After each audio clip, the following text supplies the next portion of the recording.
Kamu kan datang tahu jebret gitu, lakukan primary survey dan lain-lain itu ya. Nah, ini versi saya ya mas. Kalau versi dokter Sus kan tadi agak beda tuh, langsung nadi, terus listen sama lihat dada gitu kan. Kalau saya ya bolehlah kalian pakai itu juga. Cuman kalau saya kalau buat OSCE itu ya satu-satu deh. Tapi memang kenyataannya di lapangan itu bareng. Di lapangan itu nggak satu-satu, selak mati pasiennya satu-satu ya. Dilepas aja masker ya. Oke, RW kita lihat pakai cross finger ya. Kalau kamu lihat di website kuliah pagi itu toh di cross finger kan nggak sadar, cross finger buka terus di look apakah ada benda asing, cairan, darah gitu kan. Terus di listen apakah ada suara snoring, gargling, stridor ya toh. Sebenarnya sama kayak dokter Susilo, cuman dokter Susilo tidak look dan tidak feel, hanya listen saja, ya tak? Ya, sebenarnya juga bisa saja hanya listen itu sudah cukup sebenarnya. Dengan listen kita bisa mendengarkan kalau gargling, suction, sedot. Ya, kalau kamu ditanya ada gargling, kamu ngapain? Pasien mati, gitu. Semen. Kalau gargling itu cairan, sedot. Ya, ya tak? Ada snoring. Pasien mati ngono kan. Nah, snoring itu dibebaskan dengan dua cara. Kamu pasang OPA ya. Plus manuver. Nah, manuvernya itu dua. Head tilt chin lift atau jaw thrust.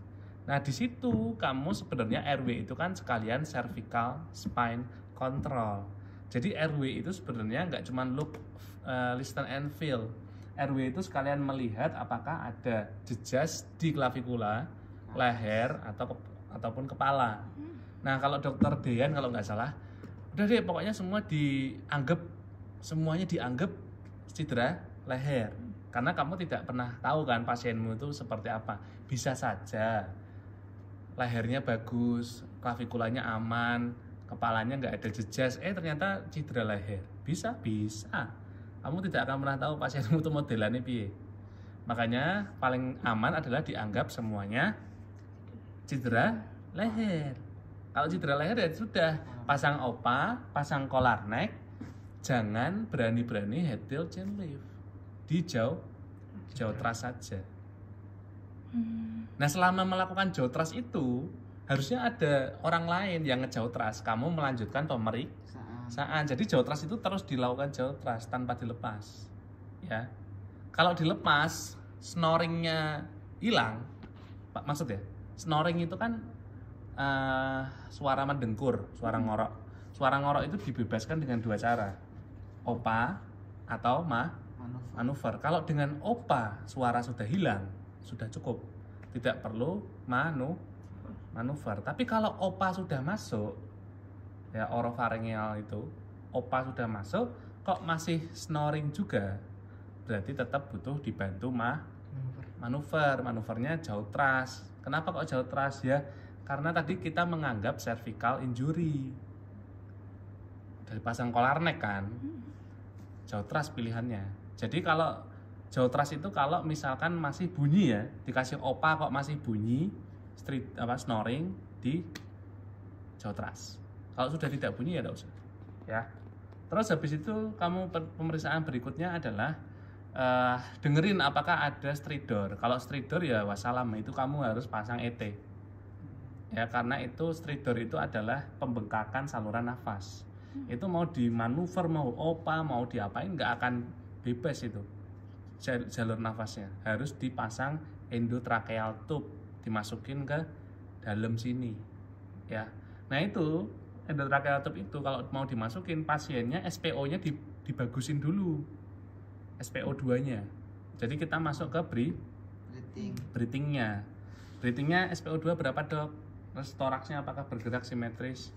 Ya, apakah ada yang tertinggal gitu kan? Apakah ada flail chest gitu? Udah paling itu aja yang cukup, yang perlu.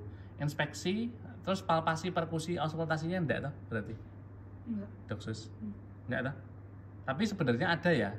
Jangan lupa loh ya. Sebenarnya ada kayak misalkan di palpasi ya, palpasi paru. Yang 3 tempat itu. Tapi nggak usah fremitus. Di kuliah pagi ID ada checklistnya ya. palpasi, terus perkusi, terus auskultasi, SPO2 gitu kan. SPO2 jelek. Ya memang jelek, stridor kan berarti ET-nya harus masuk tuh. Jalan nafasnya kan bengkak. Kamu ambil yang namanya VTP, ventilasi tekanan positif, yang bentuknya masker, nanti dijepit di sini, itu ada di mobil sih. Ya di bagging, tekan lepas, tekan lepas. Itu buat naikin SPO-nya 2 si pasien sambil nunggu ET-nya disiapkan. Ya tekan lepas, udah naik tuh lumayan ya, 95 gitulah. Baru ini ditaruh, kamu langsung ET dengan cepat. Jangan kelamaan, SPO-nya turun lagi. Kalau SPO turun lagi harus kamu naikin dulu lagi. Ya, bagging lagi, tekan lepas, taruh langsung ET dengan cepat, set, langsung baggingnya kamu lepas maskernya, kamu sambung dengan endotrakeal tube. Nah, itu baru dia bernafas dengan aman. Maksud? Ada yang bingung enggak? Ya wes. Terus circulation. Nah, circulation itu kalau dokter sus tadi di awal ya, sekalian listen, sekalian looknya malah look breathing ya. Iya. Iya kan? Terus sekalian meraba nadia, raba aja nadinya berapa. Tensi berarti enggak? Tensi enggak. CRT enggak. Terus habis itu pemeriksaan itu apa? Bleeding apa? Kontrol? Enggak juga. Padahal RW itu kan ada cervical spine control. Kalau apa circulation itu ada bleeding control. Jadi memeriksa apakah ada bleeding gitu. Ya sebenarnya itu sekalian di exposure bisa sih di bagian E, tapi itu masuk ke circulation. Ya, apakah nadinya bagus gitu kan? Kalau jelek ya kamu siap-siap aja infus. Sebenarnya TTV juga perlu sih. Nah, itu apa? Mungkin yang KU TTV-nya tuh. Mungkin ya. Ya wis lah. Gitu ya. Bisa membayangkan? Bisa. Nah, terus habis itu disability. Kalau disability ya GCS. Kalau saya GCS sama refleks pupil. Ya GCS-nya pertama dipanggil dulu, Pak. Ya, Pak Salman bisa buka mata, Pak. Bisa angkat kaki, Pak, tangan.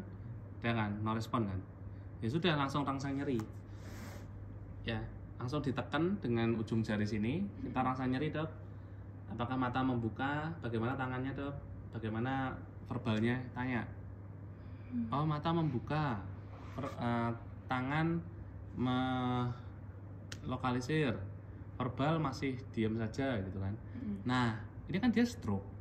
Bisa saja diamnya pasien itu bukan karena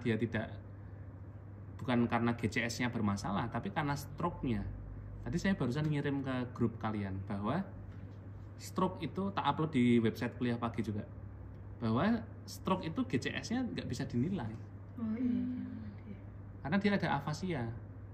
Maksud GCS itu nggak bisa, tangannya juga lemah kan? Iya. Nggak bisa dinilai GCS-nya pada orang ini. Berarti harusnya nggak usah GCS. Hemiparesis gitu. Iya, hemiparesis. Ya piye ya tetap dinilai, tapi GCS-nya seadanya aja. Ya, tapi GCS itu tidak menggambarkan yang sebenarnya gitu loh. Paham nggak? Ya wes. Malah itu ya intinya kamu tahu bahwa kalau ada stroke itu bukan nggak perlu, nggak bisa dicek. GCS-nya seadanya aja, ya, gitu ya. Nah terus habis itu exposure ya dicek di seluruh tubuh. Ya, kira-kira cepat kan? Cepat sih sebenarnya. Baru nanti pemeriksaan sarafnya, ya toh. KU kesadaran, TTV, ya DBN, terus head to toe DBN, terus pemeriksaan motorik. Nah motorik itu gini, tak jelasin. Ini pasien tidak sadar toh, ya wes toh, wassalam. Nek pasien tidak sadar motorik nggak bisa diapa-apain. Apa yang bisa kamu nilai dari pasien yang tidak sadar motoriknya? Namanya lateralisasi dan tonus. Ya, lateralisasi itu apa? Lateralisasi itu tangan sama kakinya diangkat.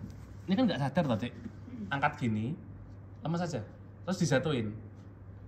Nanti mana yang jatuh duluan? Harusnya yang jatuh duluan adalah yang lumpuh, yang lemah. Itu namanya lateralisasi. Kalau yang jatuh kanan duluan namanya lateralisasi ke kanan. Ya. Kalau trofi itu apa dok? Itu nggak usah. Trofi itu diukur diameter otot pakai midline. Terus diangkat ya, angkat. Terus kamu jatuhin gitu kan. Jatuhnya lepas, tapi ini keras jadi nggak usah. Maksud ya? Nah, nanti mana yang jatuh duluan. Jadi kita nggak mungkin meriksa motorik di pasien yang tidak sadar. Bukan, maksudnya nggak mungkin memeriksa kekuatan otot pada pasien yang tidak. Nah, hanya bisa lateralisasi saja. Ada lateralisasi dok, ada di ekstremitas kanan. Berarti memang benar kanannya yang lemah. Terus tonus itu kamu rasakan apakah ada tahanan nggak ketika ditekuk. Ya coba tahanan coba. Saya lama saja. Nah ini namanya nahan dia, nggak bisa ditekuk dia.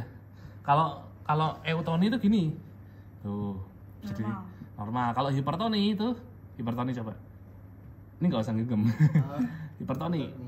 Nah tuh dia kaku, ya spastik. Itu hipertoni. Kaki juga gitu. Kalau ada tahanan, itu mau ditekuk itu, nahan itu nggak bisa.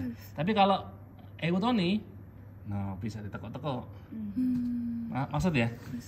Yang itu tok yang bisa kamu nilai. Kalau pasien nggak sadar. Kalau gini kan harus dilakuin gitu loh dok. Tapi kalau kayak sama dokter beda kemarin tuh tetap dilakuin, tapi nanti di akhir bilang nggak pasien tidak dapat dinilai karena tidak sadar. Tapi tetap dilakuin semuanya. Iya, tetap dilakuin. Cuman kan kamu bilang aja, baik dok di sini motorik sulit dinilai gitu aja.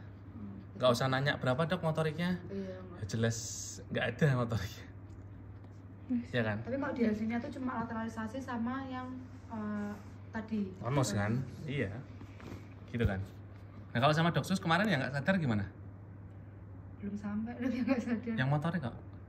Kamu tuh di skip gara-gara airway ini. Iya, udah di skip gara-gara si airway breathing. Airway-nya? Saya tuh takut setiap mengucap tuh takut di skip dok. Kayak takut orang langsung suruh duduk sih, kayak bingung. Kamu airway-nya kayak ngarahin Mil dulu Aku kan airway-nya satu-satu. Oh. Dari low Listenfeel, terus sampai breathingnya. Dia pengennya yang pasti nggak barengan. mau. Kamu sampai kuatan nggak sih? Tapi kamu maunya 555. Itu yang kedua. Itu yang pasien sadar ya? Pasiennya sadar. Ya udah, ini udah toh pasien tidak sadar kan begitu. Motoriknya cuma bisa itu toh. Terus sensoriknya ya apa sing iso? Ya ra iso kabeh.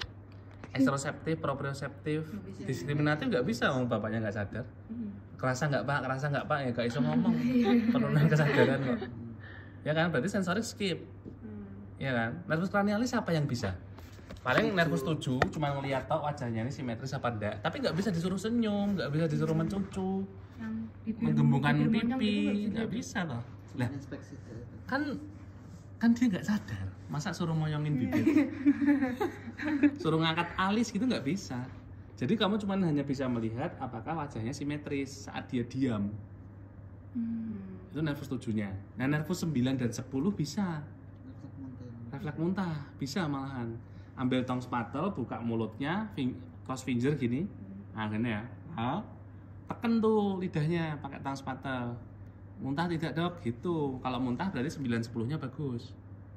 Nervus 7-nya dia asimetris, udah gitu toh kalau orang tidak sadar, ya toh? Nervus cranialis. Refleks fisiologis ya, refleks fisiologis pada orang tidak sadar bisa dong, kan dia refleks. Tinggal diketuk aja apakah positif. Kalau dia ada yang punya bawa palu nggak? Saya ada kayaknya belum nggak ya? Coba dibuka jaketnya.